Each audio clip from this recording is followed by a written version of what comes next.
கொடுத்து ஏமாந்தவங்க பொருளாதாரத்தை மறுபடியும் மீட்டெடுப்பீங்க.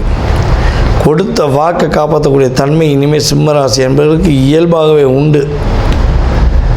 உங்களுடைய லைஃப்பில் பிறருக்காக வாங்கின கடனில் நீங்கள் படுற போராட்டம், நீங்கள் படுற கஷ்டம் எப்போ சொல்லவே மாளாது. அப்படிப்பட்ட நிலையிலேருந்து வெளியே வர போகிறீங்க.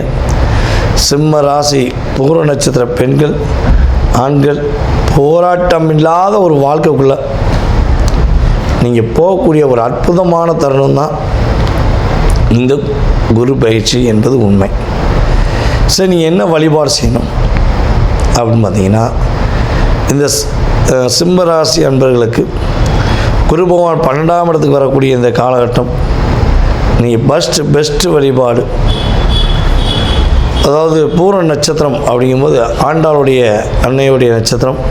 ஸோ நீங்கள் ஆண்டாள் அன்னையை மனசார வழிபாடு செஞ்சீங்கன்னா அகிலத்தை காத்தலும் ஆண்டாளுடைய பரிபூர்ண ஒரு ஆசீர்வாதம் உங்களுக்கு கிடைக்கப்பட்டு நீங்கள் நிம்மதியாக சிறப்பாக மகிழ்ச்சியாக வாழக்கூடிய தருணம் கிரக ரீதியாக உறுதியாக உண்டுன்னு சொல்லதை தெளிவாக சொல்லலாம். சிம்ம ராசிக்காரங்க சிரமமே படாமல் சிறப்பாக இருக்க போகிறீங்கிறது உறுதி.